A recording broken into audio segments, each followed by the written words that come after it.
Hey guys, and welcome to the Working Money Channel. So the shakeout is in full force. XRP hit 0.437 last night, and Bitcoin is now at 19,700.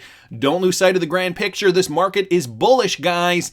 This is max pain at the end to get people to say, I've had enough, and let go at the bottom after buying the top. Exactly. This from the blockchain backer.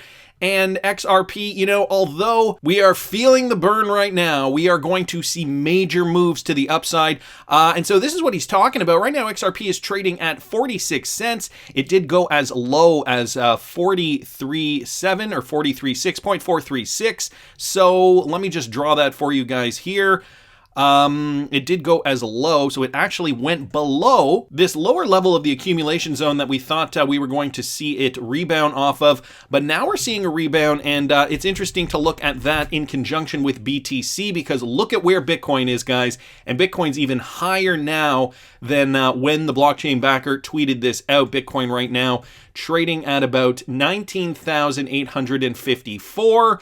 Almost breaching this top level here, the all-time high, which is at about 19,900, give or take. So take a look at that, step back, and think to yourself, what does this mean for the overall picture? Let me go back to the daily. Let me show you guys where Bitcoin is in terms of this massive correction that we recently saw. We saw Bitcoin and the rest of cryptocurrencies rally, basically topping out on November 24th. You can see, if I switch it back to the XRP chart, November 24th was this day here, and everything rallied, okay? Bitcoin, everything. Now, the Bitcoin story is looking a little different than the XRP story at the moment, but this is good news.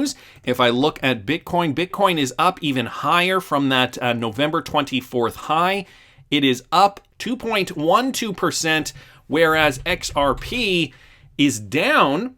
Okay, XRP is down at this moment, down about 41, almost 42%. So what do you guys think is a better buy at this moment in time? XRP down 42% or Bitcoin up 2.12% off its high that it just made a couple of weeks ago? Now, of course, the other thing is we are waiting for Bitcoin to continue a rally so that we can see some more moves for XRP. Don't let this deceive you guys. This is still a great opportunity to accumulate more XRP if you guys still haven't gotten around to it. I thought that we were going to see it bounce off this level here, the 45.6.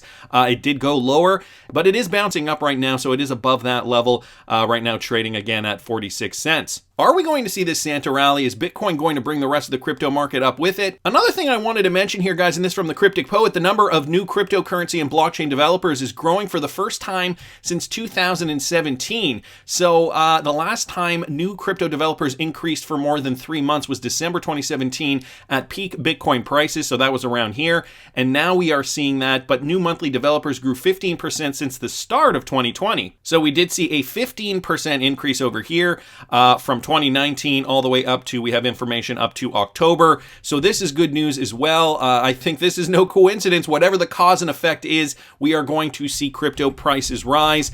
And I'm still feeling very positive of a Santa rally in the coming week or so, guys. If you didn't see yesterday's video, I'll link it up here with regards to that. More news here, guys. This from James RuleXRP. Now, yesterday's video, I did talk about this Velo project and how they were, quote unquote, there was an article, quote unquote, the new XRP killer, the latest XRP killer. Well, James RuleXRP here brought this to my attention. Apparently, Velo is working with Stellar. So, Velo protocol will utilize a cross-chain protocol called Warp, co-developed with EveryNet to provide a bridge between two different blockchains. Stellar blockchain designed for real-time reliable digital assets movement, and a smart contract chain which provides the ability to deploy and execute smart contracts in order to build the digital reserve system. So this is apparently how it's going to work. We got the trusted partners over here, Velo user interface, the EveryWrap protocol. You guys can see it will be utilizing Stellar down here, smart contract chain, and the facilitator over here.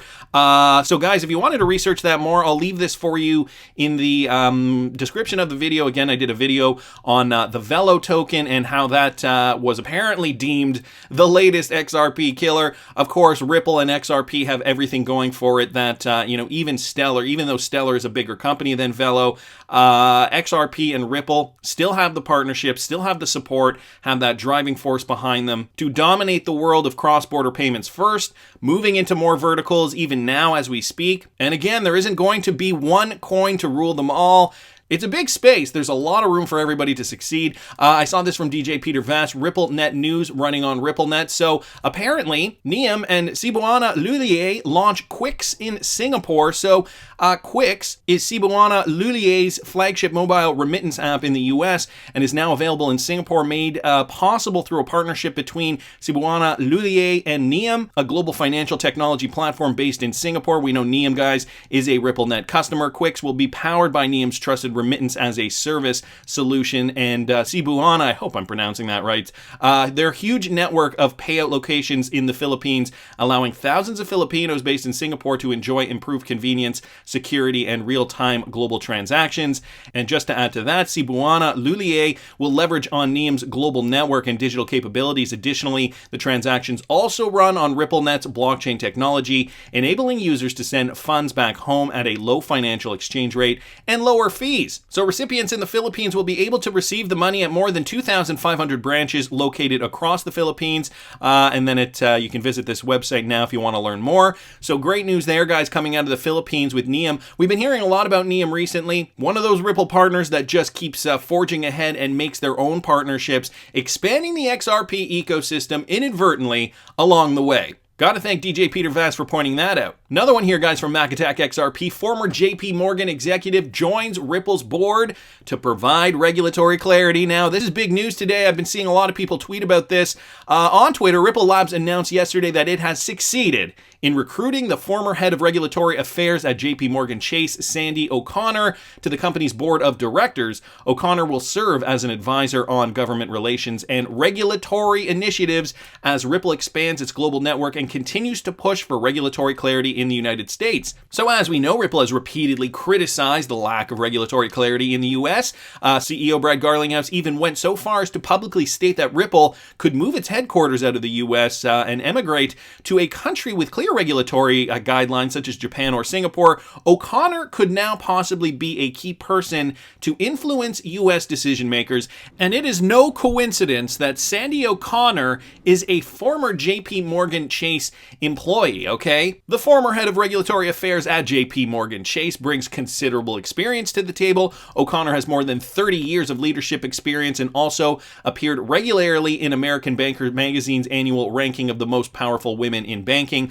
Along those lines, Brad Garlinghouse stated that the U.S. needs a clear regulatory framework for crypto and praised O'Connor's experience. Here's what Brad Garlinghouse said. Sandy is extremely well respected by her peers on Wall Street and the regulatory community alike. Her extensive network and in-depth understanding of markets, capital flows, and banking will provide valuable and unique insights as new policies and regulations take shape across the United States. So, very, very interesting move now for Ripple. Of course, they need to kick it into high gear and hire the appropriate people in order to get this regulatory clarity sorted. Once we see the regulatory framework in the United States specifically, that is going to be like that starting gunshot at the race. All systems go, everybody ready to roll, and Ripple will be out the door like lightning. They've been building up these partnerships. They're already working at scale in some other countries around the world. So it's the clarity that's holding them back, and I'm glad to see that they're focusing on that clarity and getting people from the banking sector specifically that are cryptocurrency friendly, I'm assuming, in order to almost coerce government. When you have somebody working or who has worked for a bank in the past, government officials will look upon them and be like, okay, we trust you enough. You have been in this world for, 30 years of experience. You've been in this world for a while. You know the ins and outs. And now that you're working for Ripple and now that you're championing Ripple, we are going to take a look at this more seriously, or at least that's the idea. Great news there for Ripple and former JPMorgan executive Sandy O'Connor. We haven't heard too much about VeChain recently, but I saw this from the Cryptic Poet, guys. This is big too. Grant Thornton, Cyprus, one of the largest business advisory firms, becomes an authority masternode on the VeChainThor public blockchain. With the aim of providing a secure and growing blockchain ecosystem, the VeChain Foundation has always been dedicated in bringing impactful stakeholders to the ecosystem and rallying partners globally around the common goal of solving business problems through the use of blockchain technology. Grant Thornton Cyprus, one of the largest business advisory firms in Cyprus, and a member firm of Grant Thornton's sprawling business network present in over 140 countries, has formally announced it has become one of the 101 authority masternodes for the VeChainThor blockchain. So this is big.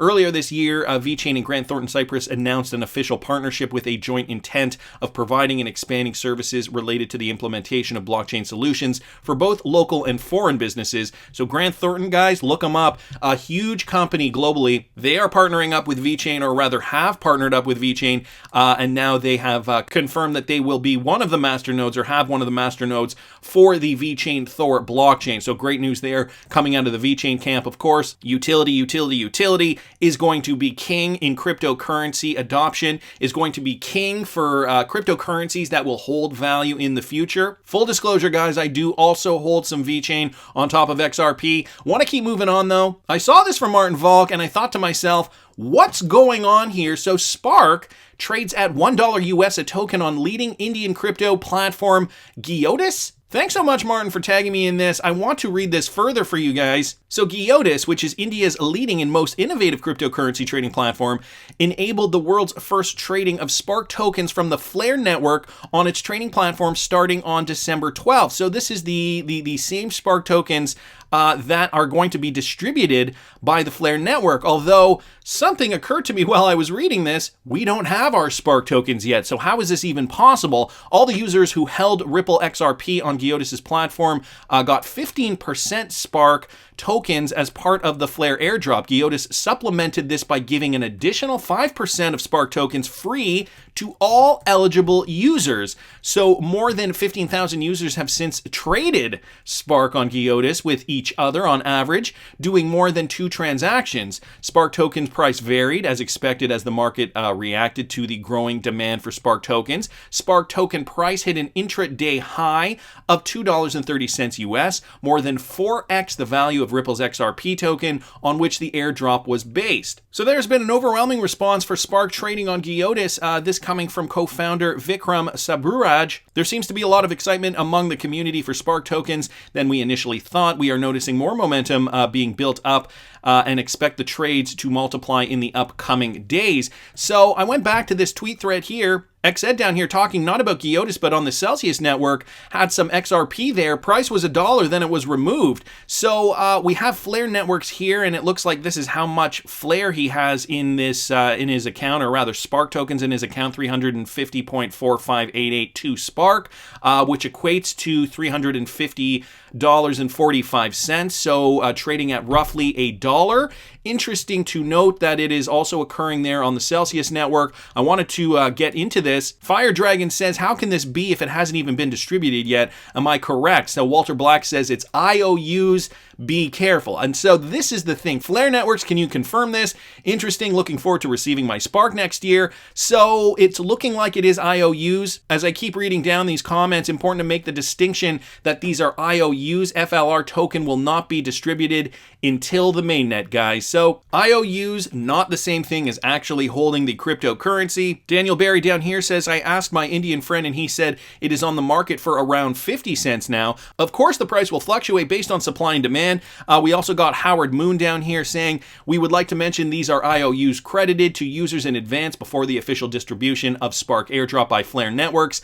As and when FLR networks starts distributing the airdrop, we will keep crediting the remaining tokens to our customers. So not actually trading Spark tokens, guys, just IOUs for Spark tokens, which is not the same thing. That said, though, think about this for a second. Once we do get our Spark tokens, could we look to this and think to ourselves, is this how the market's going to react once we actually get our Spark tokens? Is there going to be a flurry of activity, people buying, people selling, and is there an opportunity there to maybe trade, maybe not all of your Spark tokens, but trade some of your Spark tokens at a higher price? If FOMO kicks in and greed kicks in and Spark holders pump the price up. Now we saw on this Indian exchange, it went more than 4x the value of Ripple's XRP, and they were saying that I think it topped out at $2.30. So is this a possibility? Could we see Spark tokens hit similar prices once we actually receive them and they become tradable on the open market? Right now, guys, XRP trading at about 45.5 cents. I'm still interested. Are you accumulating more? Are you all tapped out at this point? Tell me down in the comments. I want to hear what you guys think. Please subscribe to the channel if you haven't already. Like the video if you like the content I'm providing. I always love hearing your comments. See you in the next one, guys.